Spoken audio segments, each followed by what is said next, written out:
欢迎来到新闻频道，明星们很高兴您订阅了该频道。据当饭圈唯一天选旗下，肖战一句话高情商破局，打醒多少内娱顶流。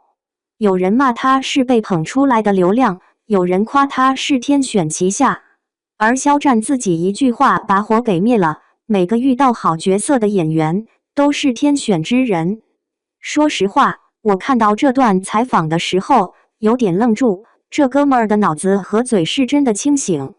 我就纳闷了，现在夸人都要变成一场拉踩游戏吗？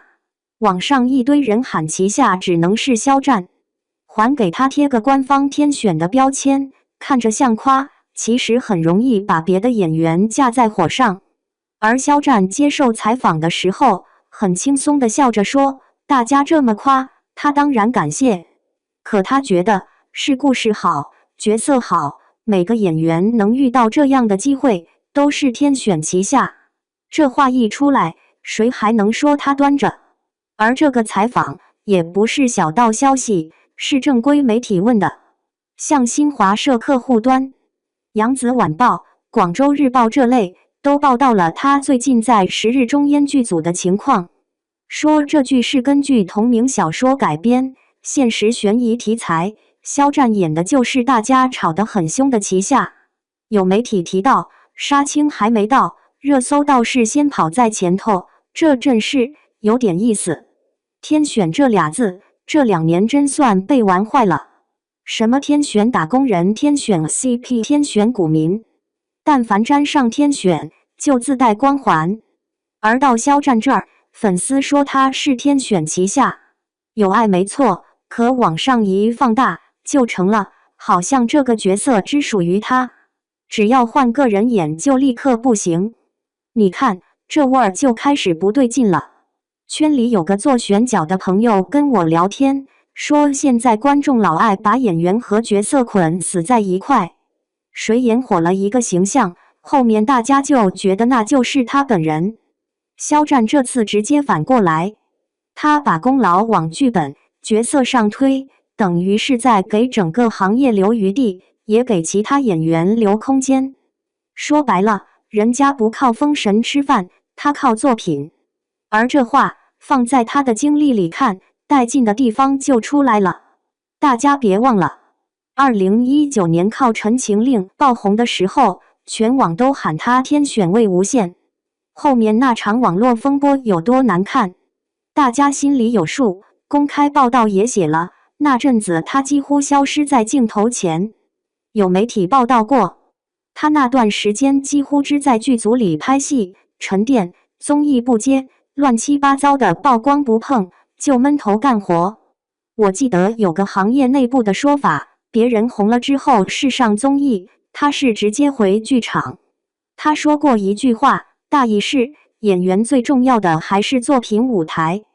2023年他在国家话剧院的舞台上演《如梦之梦》，媒体也有报道，很多演员演话剧是为了练手，他是直接把话剧当成主战场之一。这种选择，在一个靠曝光吃饭的流量圈里，说实话，挺反常识。这回到十日中烟上，有不少报道提到，这剧是现实向悬疑，节奏紧，人物复杂，不像古偶那种美美就行。旗下这个角色，原著粉也讨论得挺激烈。有人说他是普通人卷进不普通事件的那种人物，尺度不小。这样一个角色，选谁演肯定会吵。而现在所有目光都盯在肖战身上，天选旗下的话一传，他整个人就被架在聚光灯最中央。但他偏不端着，不说这个角色就是为我量身定做，不说我就是旗下本人。他反过来说，这是所有演员遇到好角色的幸运。这种说法乍听普通，细想一下，挺聪明，挺厚道，也挺难学。因为这等于是在告诉粉丝，别动不动就把别人排除在外，也别总把我抬到神坛上，人家只是个认真干活的演员。很多人只看到他现在稳稳的大男主资源，却忘了他早几年的被选被换角经历。公开能查到的信息里，早期他不少角色都是配角，还有被替换的情况。那时候没人喊他天选，更没有谁说非他不可。他是真的一步一步走过来的，而不是一出道就占 C 位。所以现在有人说天选旗下，如果他真把这话当真，那才可怕。反而现在这样，他把功课做在角色上，而不是标签上。有报道提到，他进组前会和导演一起聊人物背景、心理线，还会跟对手演员沟通。之前演《梦中的那片海》，有媒体写过，他会跟编剧细抠人物逻辑。有镜头争议的时候，他宁愿多拍几条。这种在细节里抠细的劲，用句图点的说法，就是他把自己当手艺人，不是当造型品。说句不好听的，很多人嘴上喊着尊重演员，心里其实只要一个美强惨滤镜。你看谁的角色帅，糖多，滤镜厚，就叫演得好。而肖战这次接《十日终焉》这样的戏，说白了就是冒风险。现实悬疑，人物复杂，氛围压抑，稍不注意就会被骂装扮酷用力过猛。他还敢往里跳，说明他很清楚自己要走一个什么路。而他那句每一个演员遇到这么好的角色和故事，都是天选之人，我个人听着还有点反撩粉的意味。他是在给粉丝降温，你可以爱我，但别用我当武器。你可以喊我天选，但心里要知道，真正撑起这个戏的是整个团队。说到底，他是在给自己的职业生涯打地基，不愿意让一个标签把自己锁死。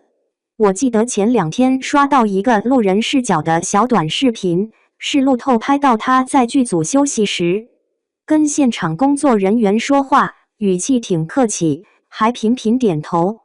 有网友留言说，他现在说话越来越慢，句子也斟酌得多。这种细节你说是不是装？也可能，但长期装一个状态太累了，装不出那种松弛感，反而像是他经历过大风大浪之后，把所有锋芒收回到工作里。你看啊，很多男演员火到一定程度，就会出现2种极端，一种是狂飙上去，拼命接，什么都演，存在感往死里刷；另一种是干脆躺平，吃老本，混混综艺就行。而肖战这几年明显是在往作品型靠，像有媒体统计过，他近几年作品数量并不多，但每一部都控得比较紧，争议有，噱头也有，可整体不算乱。说句大白话，天选旗下这种夸法，对粉丝是爽文，对演员是麻烦，对剧组更是压力。你想啊，剧还没播呢，天花板封神唯一人选全贴上了，万一成片达不到预期，一切会反噬得特别狠。而现在肖战把话说到这份上，其实也算是帮剧方泄了一部分雷。大家别把我当神看，就当一个认真演戏的普通人。而从宣传角度看，他这次的回应也挺符合现在平台引导。你看各家媒体对这段采访的转发，一般都会带格局清醒谦逊这种词。平台喜欢这种正向价值，观众也吃这套。人家不是那种我不在乎外界眼光的冷酷人设，而是会正面回应争议，但少一点火药味，多一点理性。这种形象稳。我个人还挺期待《十日终焉》的杀青通告。有人说，这剧杀青那天肯定会上热搜，到时候又是一波旗下究竟有多难演的讨论。不过话说回来，热搜这玩意儿，看多了也麻，真正能留下来的，还是角色播出之后，观众愿不愿意二刷，愿不愿意给朋友安利。而从他现在的回应来看，他已经把注意力放在演上，而不是放在天选2个字上。而粉丝那边，从评论看，也是既骄傲又清醒。有的人说，他是我们的天选，我们心里知道就好，不用吵着让全世界认同。还有人说，他把功劳让给角色，我们把掌声留给他。这种互动，说句老实话，比那种互骂谁咖位高，谁资源好看多了，至少空气没那么浑。所以说啊，有些标签挂在网友嘴上是热闹，落到当事人身上就是重量。肖战这回选择把标签轻轻放下，把角色抬出来，把团队抬出来，看着云淡风轻，其实挺有力的。你要说他情商高，那是；你要说他格局大，也说得过去。但在我看来，他更像是一个早早接受了演员是长跑的人，知道哪句话该说，哪份夸奖该轻轻接住。等时日中烟真官宣杀青，估计又是一通克天选、克剧组、克造型的狂欢。而我这个老粉兼半个行业观察党，只想默默说一句：标签你们爱怎么玩就怎么玩。但到作品上线那天，咱们把眼睛擦亮点，看戏不只看人。要真像他自己说的那样，每个好角色遇到的演员都是天选之人，那观众愿意买单，他才算真的赢得漂亮。